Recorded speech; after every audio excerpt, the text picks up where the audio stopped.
Somewhere in a cold desert 12,000 years ago, a small group of people are sitting around a fire. The Ice Age is ending. Outside their circle of firelight, the world is enormous and empty and dangerous. They have spent the day hunting ducks in a marsh, and now the birds are cooking, and the bones are piling up, and the night is closing in. And one of them reaches into a pouch and takes out the dried leaves of a small, bitter, poisonous plant.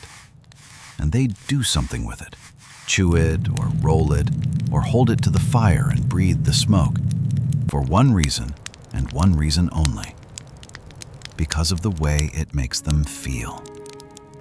That plant was tobacco. And we know this happened because 12,000 years later, archaeologists dug up that exact fireplace in the desert of Utah and found the burnt seeds still lying in the ashes. 4 small seeds, blackened by a fire that went out at the end of the last ice age, sitting untouched in the ground for 12,000 years, until a person with a trowel and a very steady hand lifted them out and understood what they were looking at. Which means the habit that today kills more than 8 million people a year, the single most consumed drug plant on the planet, was already part of human life at the very end of the last ice age. Thousands of years before farming, before cities, before writing, before almost anything we think of as civilization. But that fireplace is only the start of the question. Because smoking is much older and much stranger than tobacco. Long before anyone grew a tobacco plant, human beings were deliberately setting plants on fire and breathing them in. For medicine, for ritual, to speak to the dead, to change what was happening inside their own heads. The urge to inhale smoke is one of the oldest and most human things we do. So let's actually answer the question. When did humans start smoking? What were they smoking before tobacco? And why, out of all the things a person could do, did we decide to fill our lungs with fire? First, we have to be careful about what we're even asking, because smoking is a slippery word. In the strict sense, a person deliberately inhaling the smoke of a burning plant to feel its effects, smoking needs a few things to come together. You need a plant that does something to your body. You need to understand that burning it and breathing it in delivers that effect, and ideally, you need some kind of tool, a pipe, a tube, a brazier, to do it with. That is a fairly specific behavior, and finding it in the archaeological record is genuinely hard because smoke leaves almost nothing behind. Think about the problem. When someone chips a stone tool, the tool survives for 1 million years. When someone burns a handful of leaves and breathes the smoke, what is left? The smoke is gone. The leaves are ash. The lungs are long dust.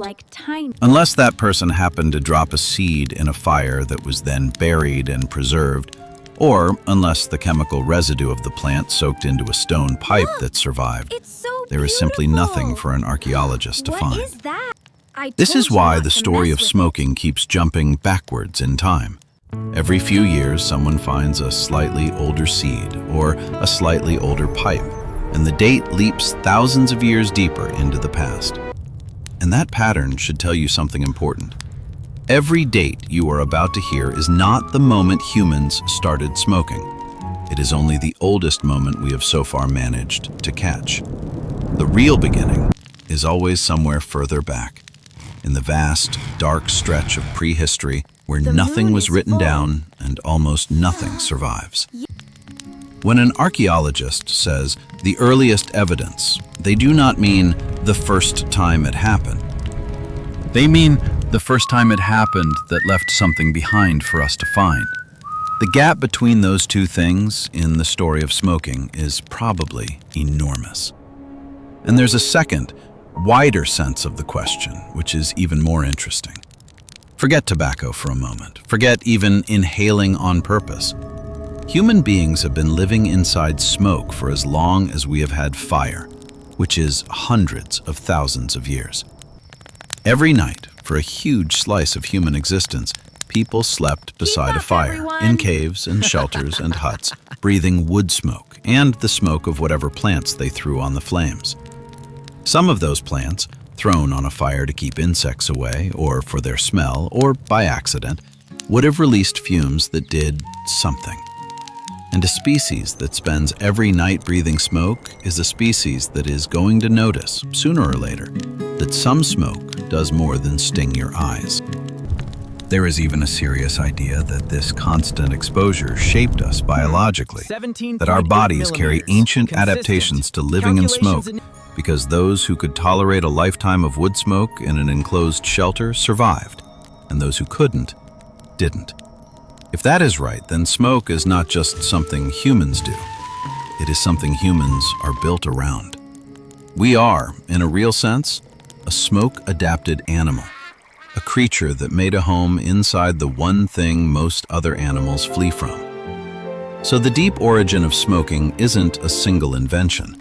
It's the slow collision of two things humans have always had: fire and a relationship with plants.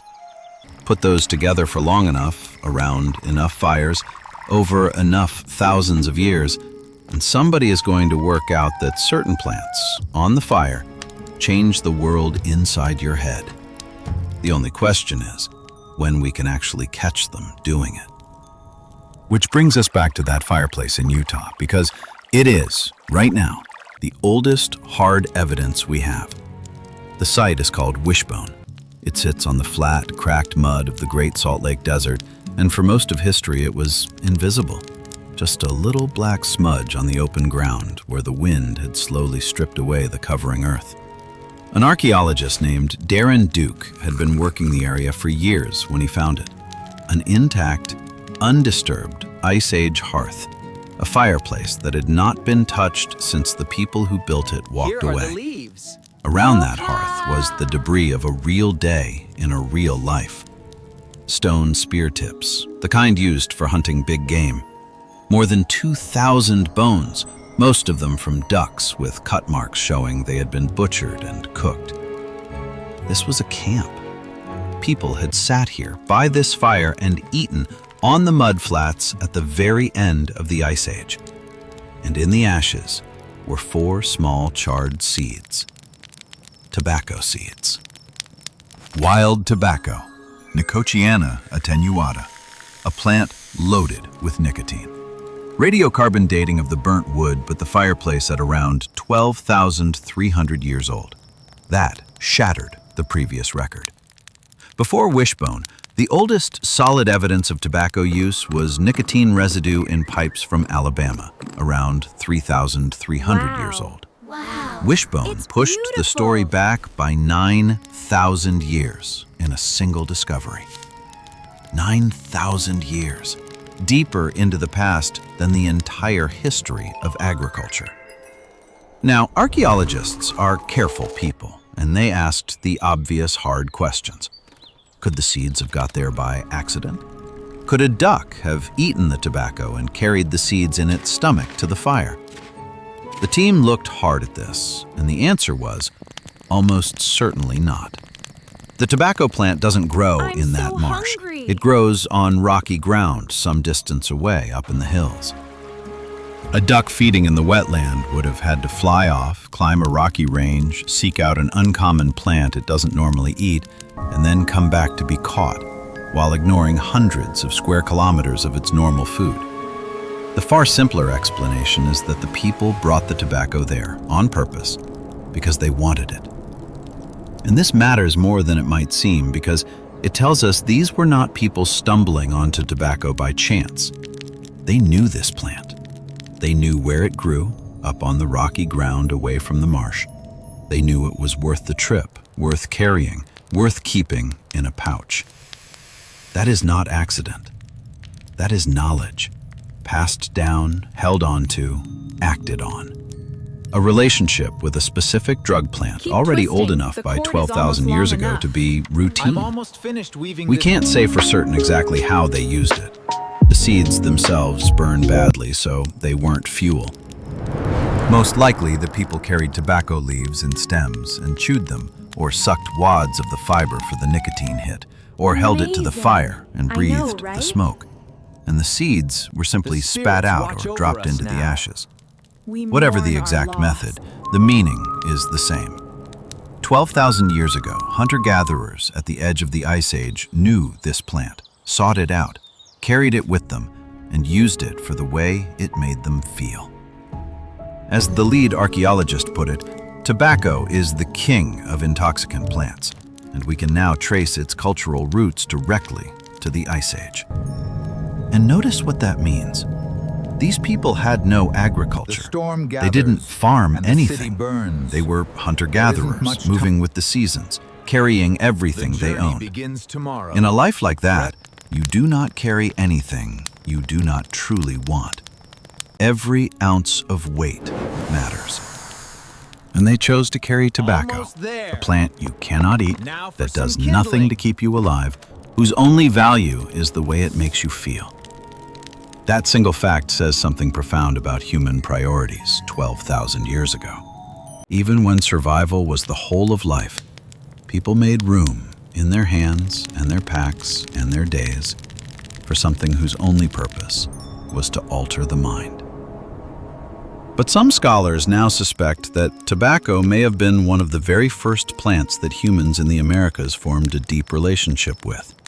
That the pull of a drug plant, not the need for food, may have been one of the first reasons people started tending and eventually growing a plant at all. We may have started gardening, in part, to get high. It sounds flippant, but the logic is serious. For a long time, the assumption was that people first tended and grew plants because they were hungry, for grain, for food, for calories. But tobacco has almost no food value at all. You cannot live on it. If some of the earliest deliberate human relationships with plants were with a plant like tobacco, then the story of why we became gardeners and eventually farmers may be more complicated and more human than pure survival.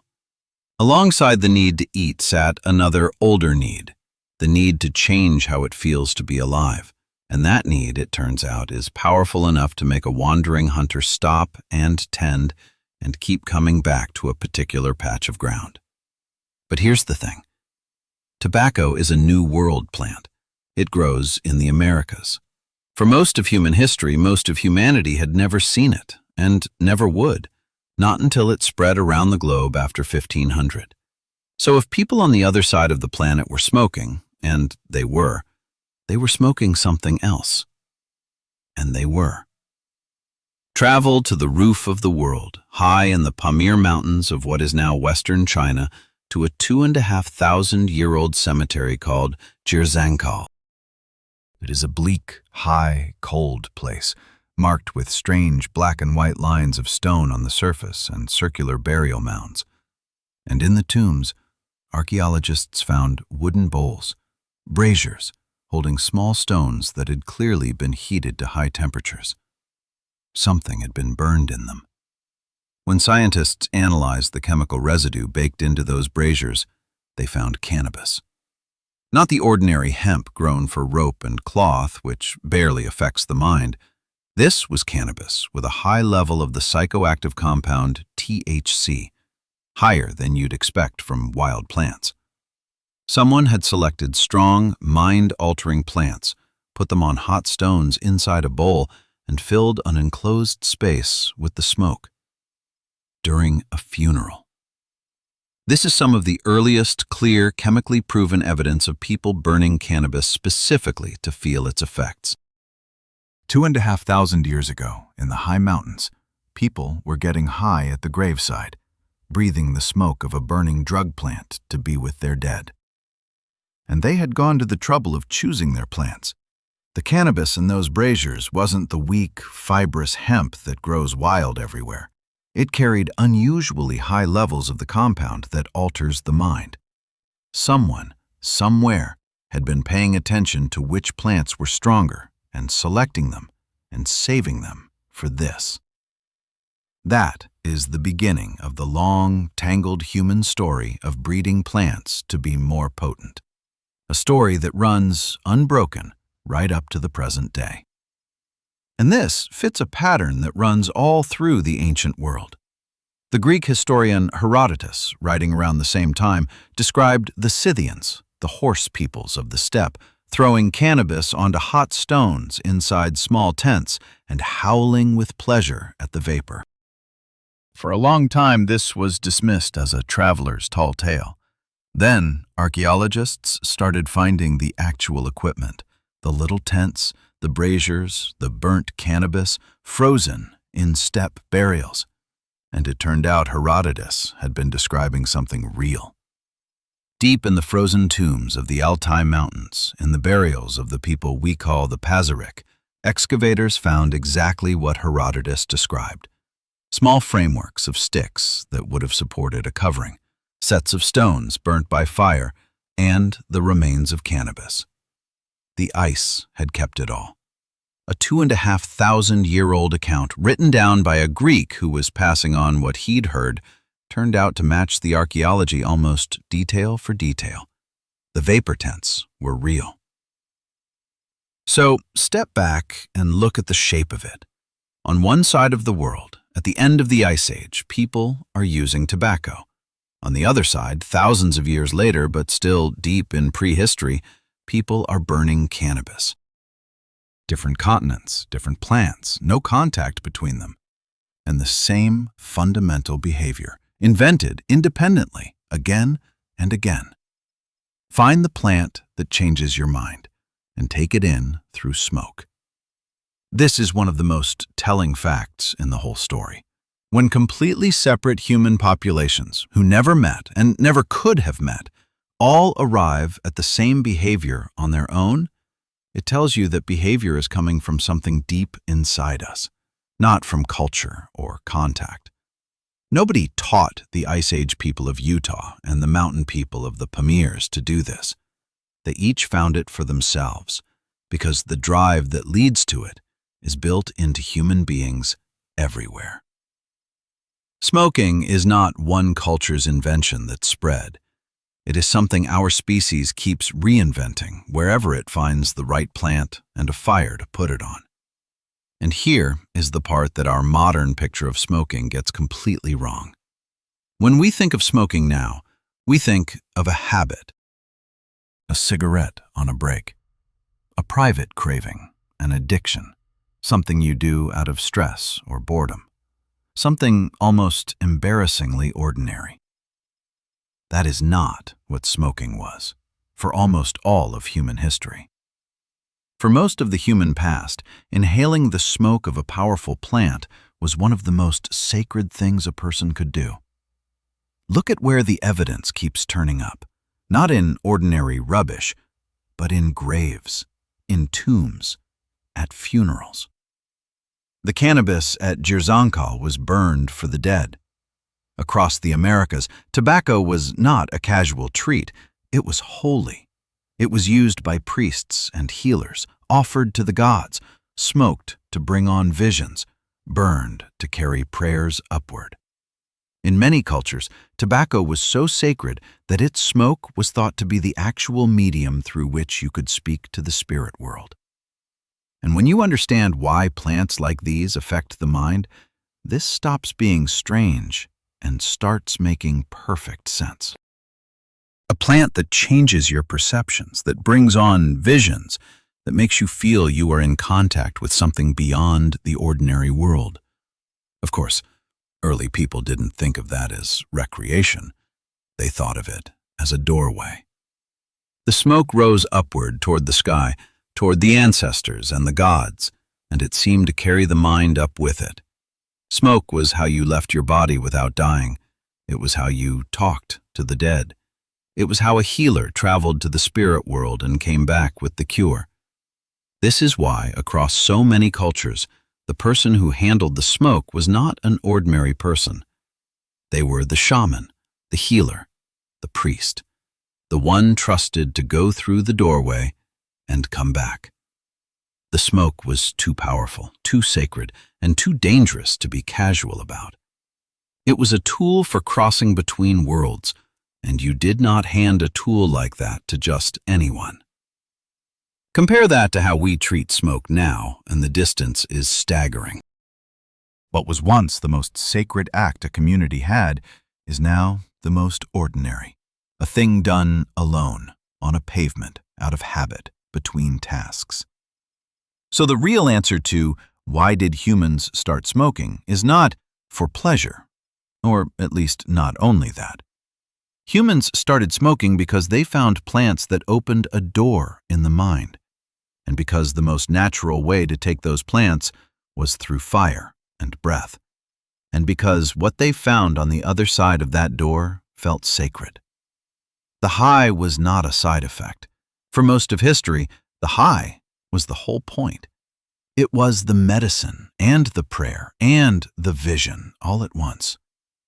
The ordinary, addictive, everyday cigarette, the thing that now kills millions of people a year, is a very recent and very strange invention. It took something that was rare, sacred, and reserved for special moments and turned it into something cheap, constant, and profane. The Ice Age hunter with his pouch of tobacco and the mountain mourner breathing cannabis smoke over a grave would probably not recognize a modern smoker standing outside an office at all. So let's put the whole thing together and answer the question as honestly as the evidence allows. When did humans start smoking? In the narrow sense, a specific plant used on purpose for its effect, we have proof going back at least 12,000 years to that fireplace in the Utah desert, and the real date is almost certainly older than that, because all we can ever find is the small fraction of cases where a seed or a residue happened to survive. Every new dig tends to push the date back, not forward. It is a very safe bet that people were using intoxicating plants and breathing their smoke long before the oldest evidence we currently hold in our hands. And in the wide sense, human beings living inside smoke, breathing the fumes of burning plants night after night beside the fire, the answer stretches back further than our own species. We have been a creature of smoke for hundreds of thousands of years. We tamed fire, and we lived in its haze. And somewhere in all those countless nights we learned that some smoke does more than warm you and keep the animals away. Some smoke changes who you are for a little while. And once a creature learns that, it does not forget. That, in the end, is what the burnt seeds in the Utah fire really tell us. Not just that ancient people smoked, but that the desire to reach for something that alters the mind, to change how it feels to be inside your own head, even for a few minutes, is not a modern weakness or a product of the stresses of civilization. It is old. It is older than farming, older than cities, older than writing. It sat by the very first fires, at the edge of the ice, in the hands of people who had almost nothing, and who still reached into a pouch for the one plant that made the long, dark night feel different. We did not invent that urge. We inherited it. It has been with us, quite literally, since before we were fully human, carried down through every generation, around every fire, all the way to the one burning quietly in that Utah desert 12,000 years ago, with 4 small seeds cooling in the ashes, waiting to be found.